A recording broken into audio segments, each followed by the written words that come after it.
On today's episode, a conversation between me and my father-in-law about buying a vacation home. I'm coming to you from a vacation home, a beach house to be more specific, in the panhandle of Florida. And I'll be talking to, again, my father-in-law. His name is John Breitenfeld, Papa J in our world. And I've proudly been a part of his family for 21 years now. Johnny is the Chief Revenue Officer of Percona, which is a database software and service company, And, he's at a place in his life where he's able to decide, do I want to plunk down dough for a beach house for my family and for friends, or do I want to do other things with money? So I thought it'd be an interesting conversation to talk to him about the mechanics of buying a vacation home and what he sees as the benefits. That's coming up. And this is Abraham's Wallet. Join us weekly and create a culture in your family of multi-generational prosperity, spiritually, relationally, physically, intellectually, and financially. Run your home, your dough, like a biblical boss.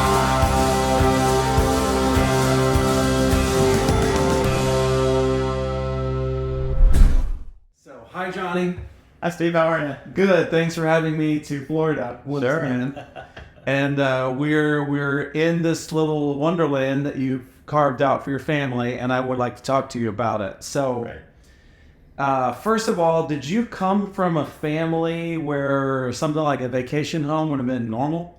No. Beyond anything that anybody thought of? We were lower middle class, and my parents never even went. Vacation for us was going to family and other, and 100 miles away, 200 miles away. I'm very familiar. Yes, I spent many summers in scenic Beedice, Texas with aunts and uncles and thought, that's a vacation. We were in Huntsville or Atlanta for ours. Okay. So, that's a really interesting story that I think a lot of people sympathize with, is being in a place where you're making decisions with money that you never saw modeled for you in your family. Can you give us just an idea of the trajectory of your whole career?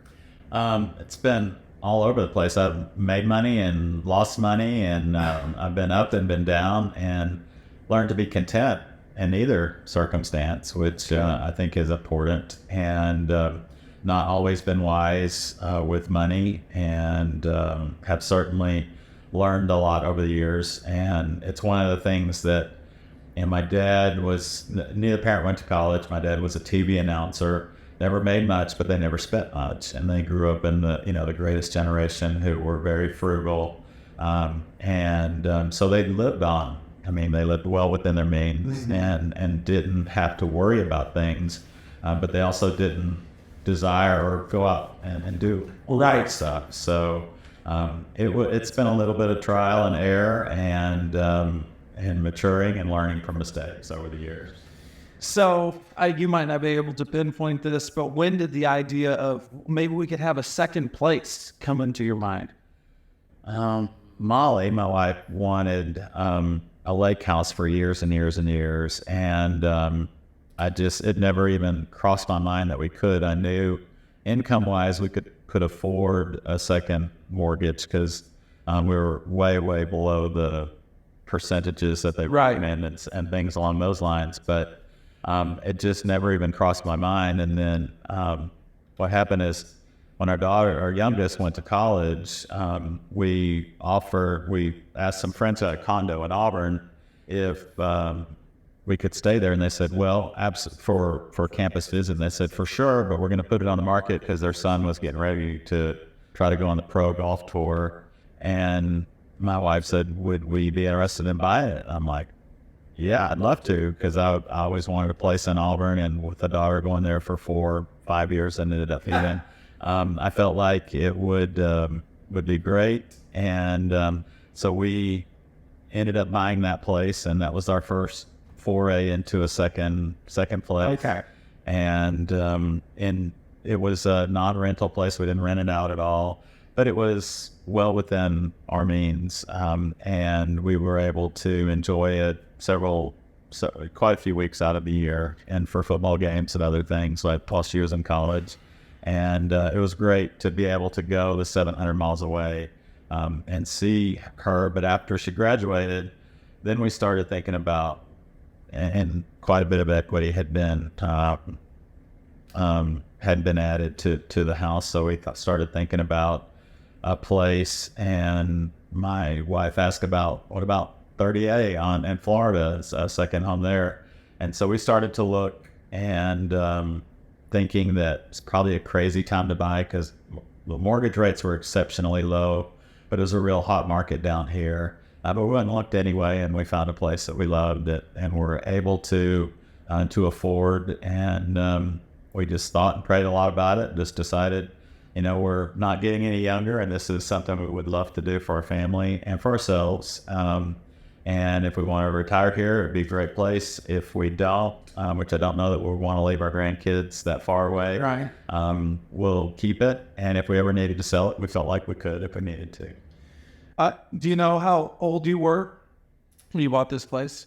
62. 62. There's a lot of things that one can do with the wealth that you build up over a career. The safest thing would be to stick it in the market and buy some safe index fund and never touch it. And it's turned out to be, I'll let you talk about this later, but it's turned out to be, as far as a financial move goes, a really good one. But it was a bit of a risk to say we're going to buy a beach house with significant chunk of wealth. So why? Besides your wife saying that she wanted to. All investments are at risk, and we felt like 30A was as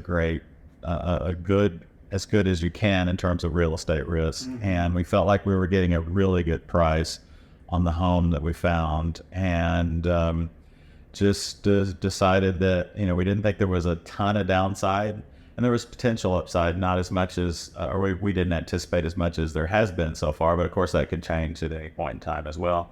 But so far, even with interest rates, the value continues to go up around 8, 9, 10% a year. And it's the first year it was probably 30%. So we've been real fortunate. Talk to me a little bit about building the culture of your family. And what value has it been to you bringing your family to Florida for vacations for years? What's the value of we're going back to the same place? It's our place. You can customize it, you can personalize it, and we're going back to the same place every year. Well, for us, it's time. We can stay a lot longer. It is a place that we love to go. So when we did it, we did it understanding that this would probably be our primary vacation spot versus bouncing around all over the place. Yeah. But we've come here so consistently over the years. And we always, come for a week, sometimes 2 weeks.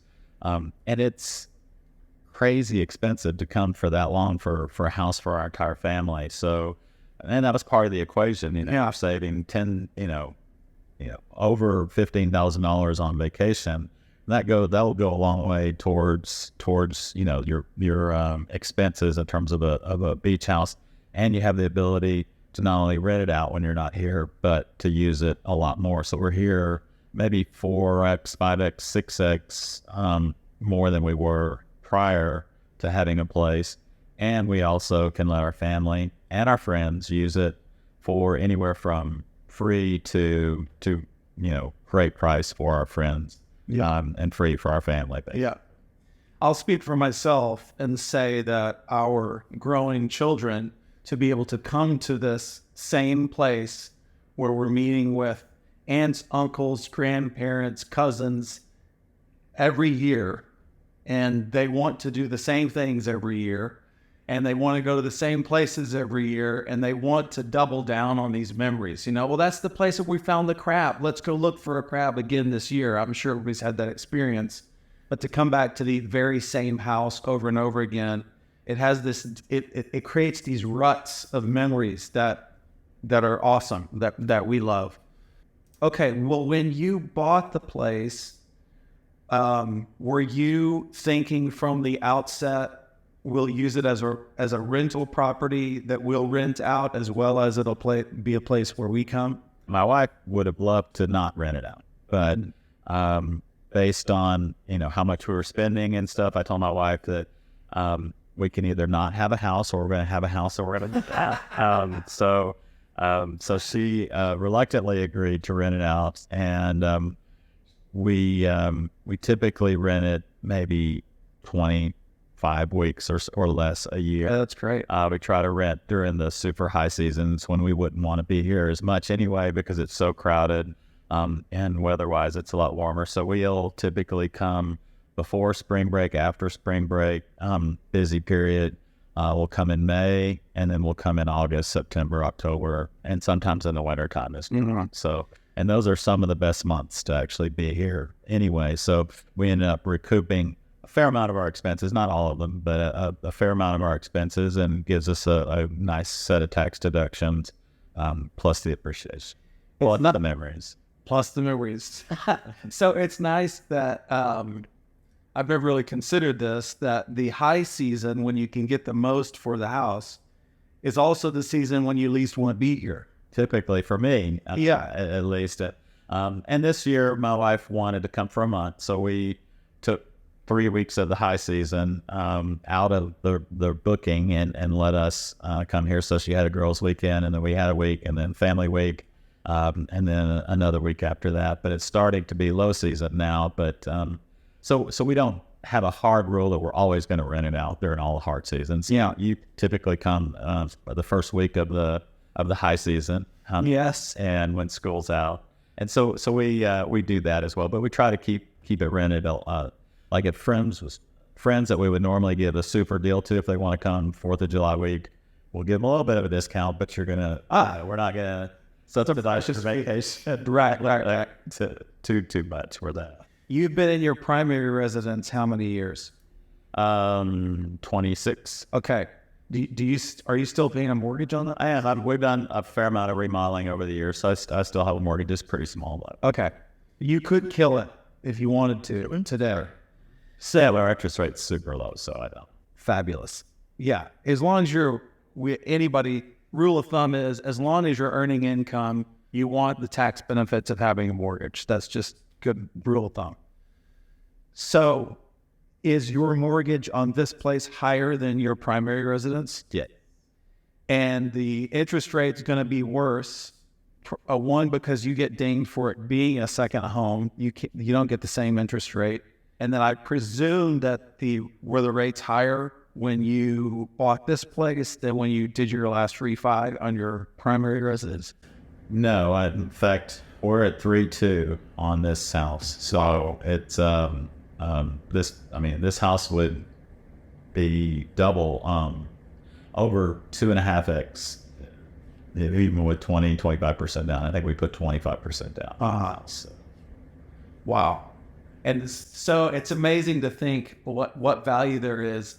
We beg and plead people to watch interest rates, and when interest rates are low, if they're over 1 or 1.5%, refi your house, just because that the difference in your monthly payment can really change your financial picture. So if you had to refi this place, you would presumably you would be able to capture a lot of the equity that's gained since you've been here, but you wouldn't get the interest. You wouldn't get 3.5%. No chance. Or 3.2, yeah, for sure.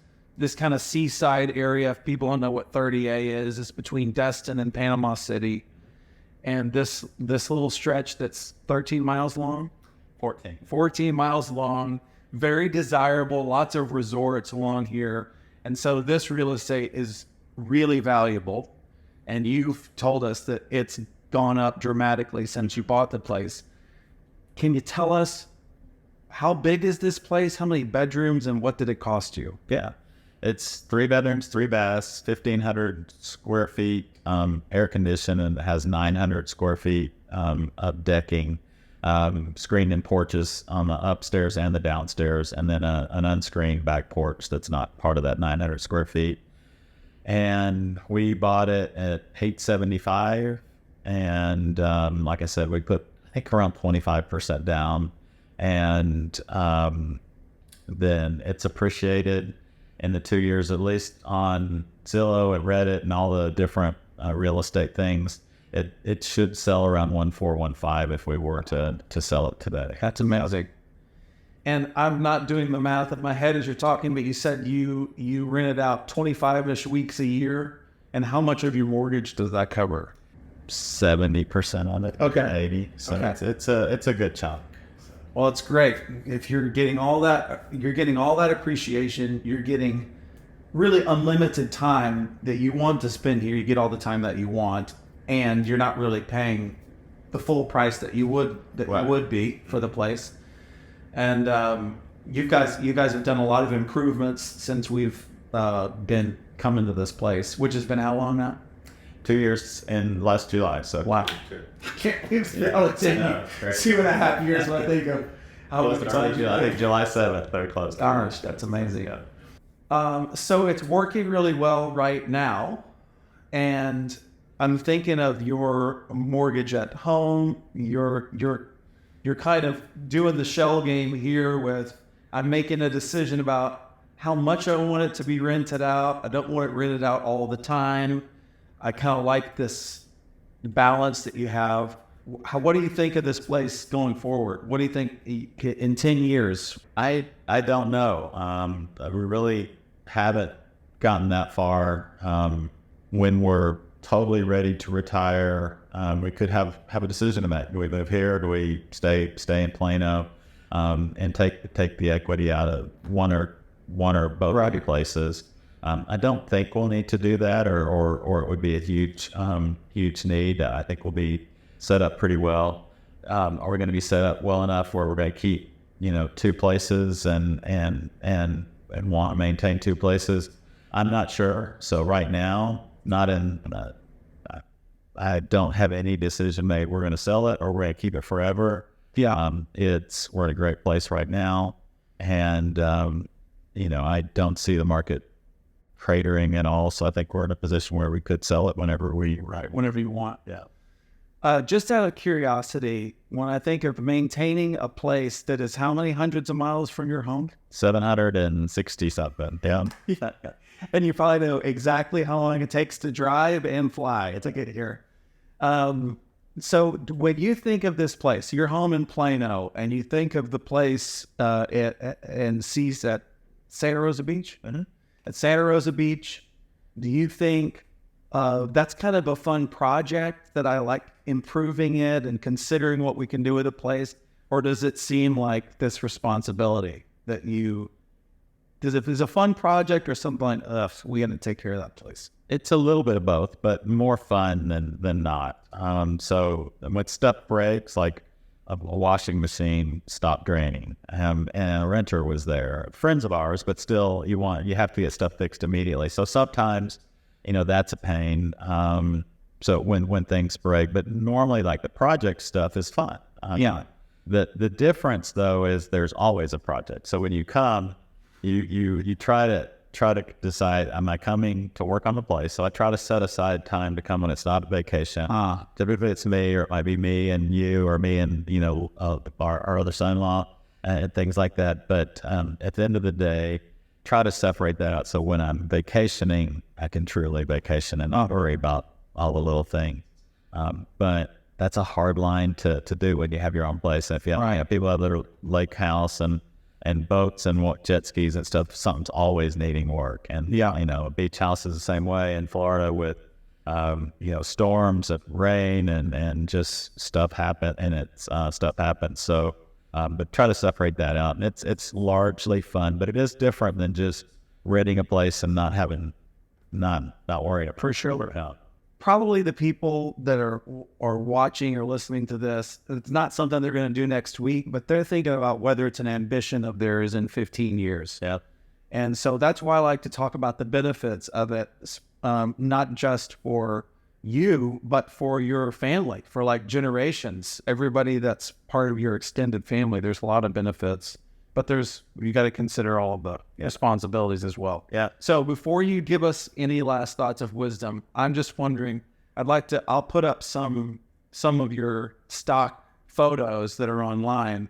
tell us how people, if they want to rent your beach house, how would they do that? It's so cute. My mother-in-law is an expert at decorating this place. So cute and fun. Matter of fact, the name of the house is Have Fun. If you find it online, where would they find that? Well, Kismet.com or Kismet30A.com is our property manager. They actually live a couple of doors down in this neighborhood. We have a Verbo link as well, but renting directly through Kismet30A.com and the Have Fun house you can find. And I'll certainly give you the link to that directly. Great. You can post. We'll put in our show notes. Yeah.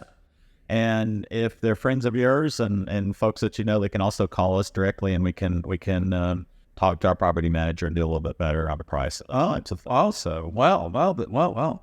Any other thoughts or advice on people who are considering, well, maybe, they're 35 years old and they're thinking, well, in 20 years, this is something like I'd like to work toward. Plan for it. And I didn't really plan for it. Not sitting here saying I'm the most financially astute person in the world by any means, shape, or form, but if you do it, make sure it's within your means, and make sure that you're not taking undue risk, because real estate isn't as liquid as a lot of other things are. So, and it can go up and it can go down. Sure. Try to make sure you're getting a good deal. Try to make sure that if you do something like this, that it's something that you can afford. Yep. And that it's something that you really will enjoy. You don't want to do these things spur of the moment. It needs to be something that's thought out. And for us, it was thought out over a long period of time, and we vacationed here for a long period of time. Yeah, so, right. You knew the area. We knew the area. We knew we wanted to be here, and we were able to do it. So we did. Well, Johnny, thank you for your time. Thank you for letting me pick your brain, and thank you for having us out to Florida again. You bet. Have fun.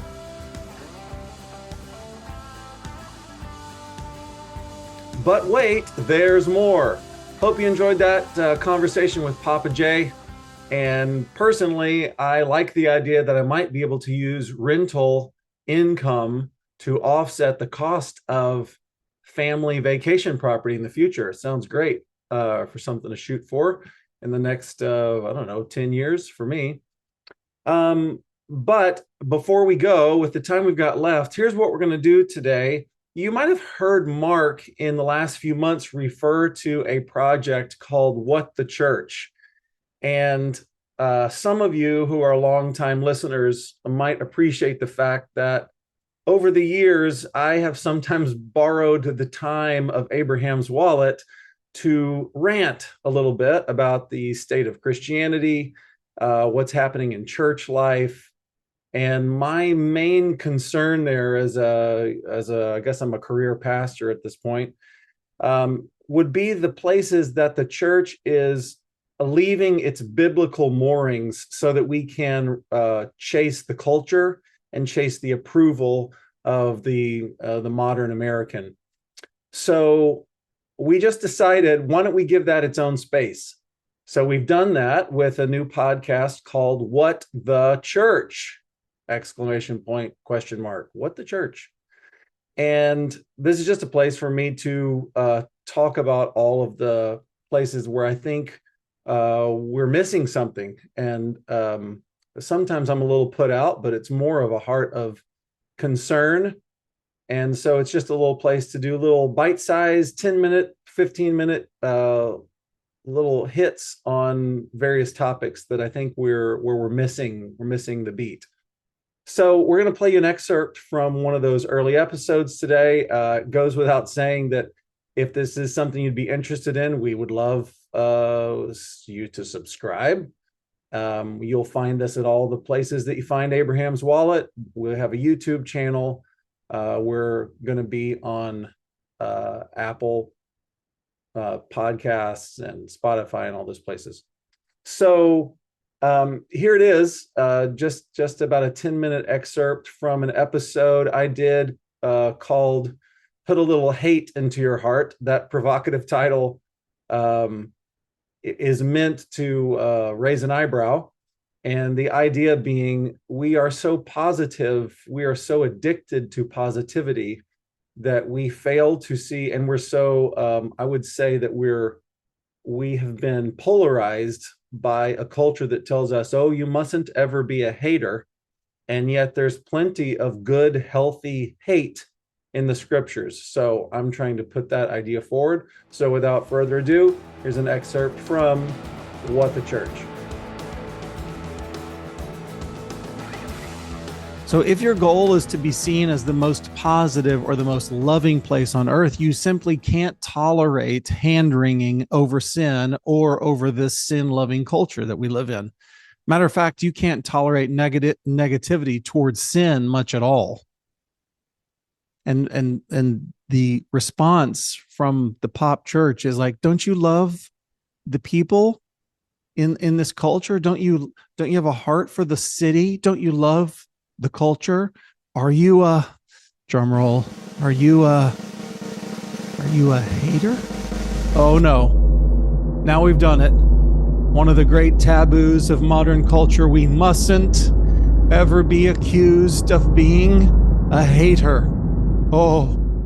Now allow me to blow your brains a little bit by reading from a very old newspaper to you and telling you that hatred is a biblically supported posture.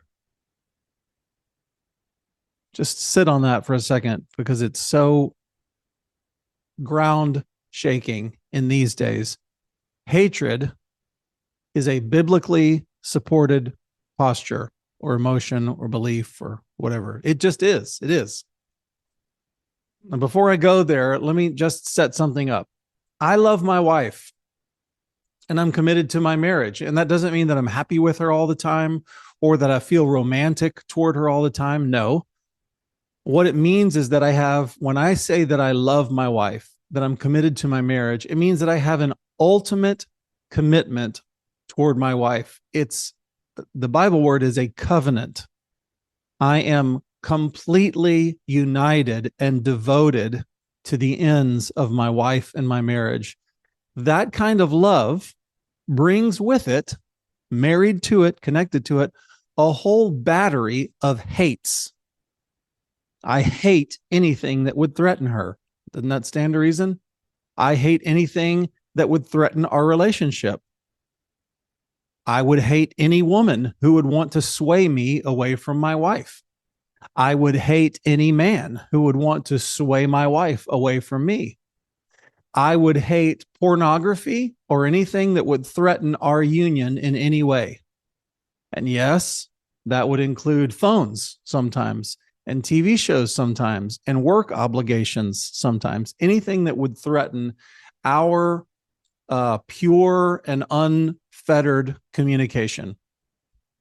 My hatred is as present and ready at all times as my love is for my wife.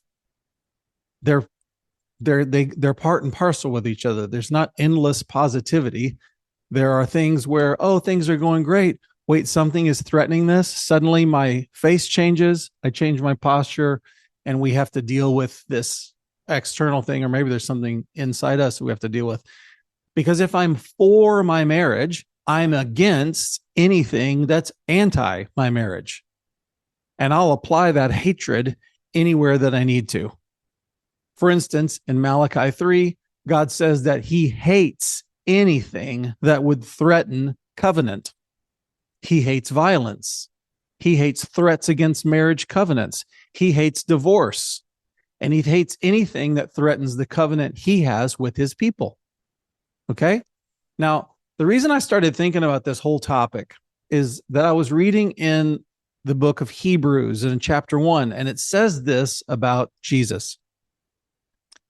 You love what's right, and you hate all evil.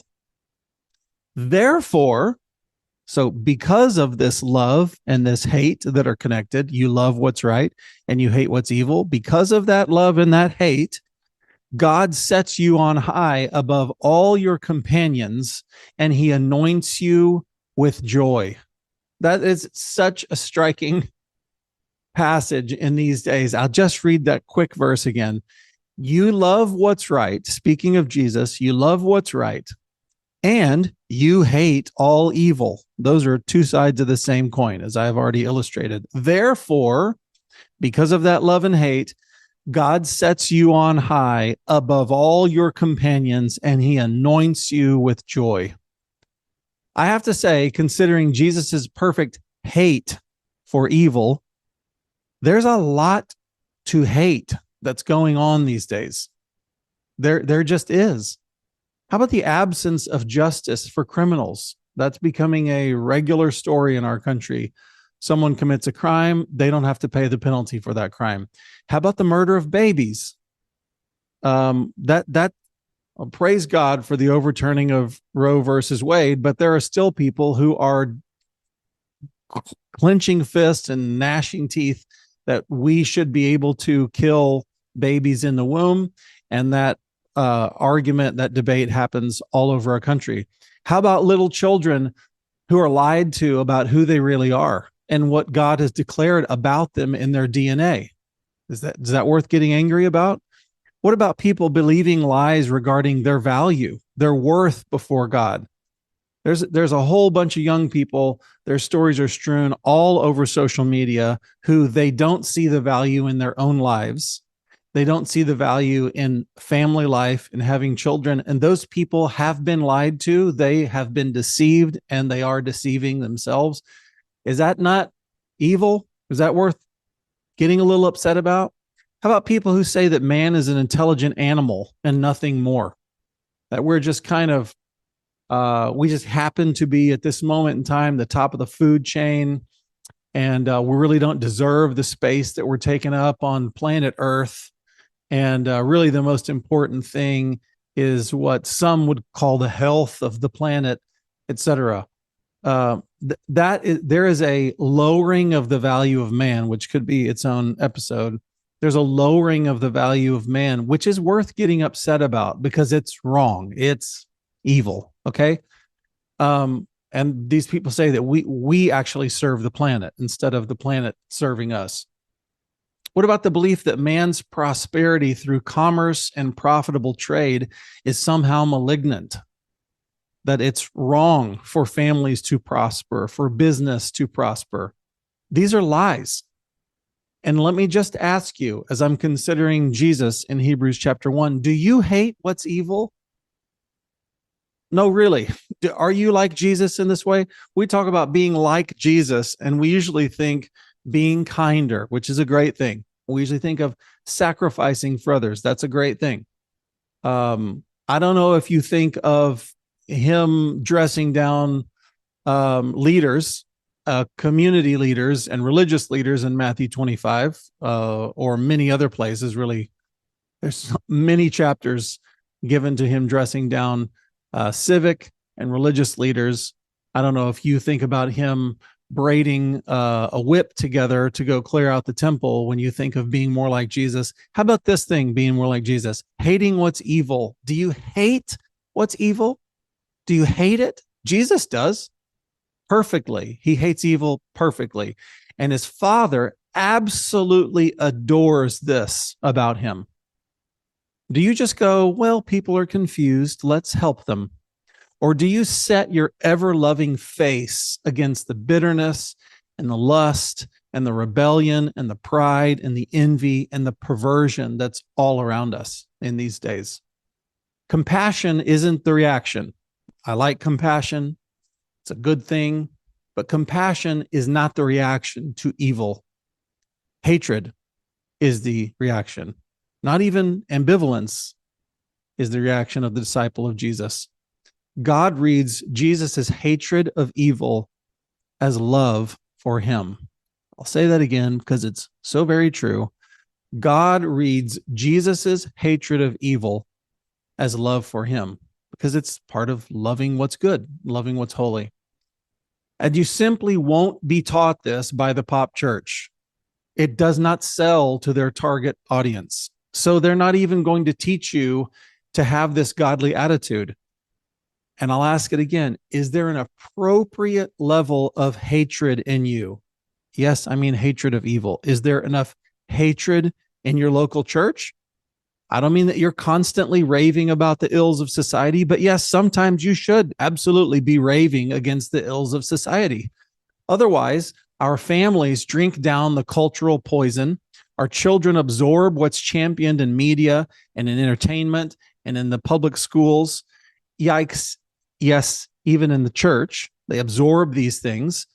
And you and I can be shaped by this kind of blithe, pleasant, neutral acceptance of that, which is not neutral and it's not acceptable to those who are truly devoted to the King. Because, like a good-looking, seductive woman who wants to draw a husband away from his marriage covenant, these things are evil because they want to draw us away from the pure faith, the pure word of God, a love of him. Hey, if you liked this content, be sure to like it and subscribe and share it with somebody. And remember, no matter how you're doing and leading your family, God's love for you is huge and his grace is granted.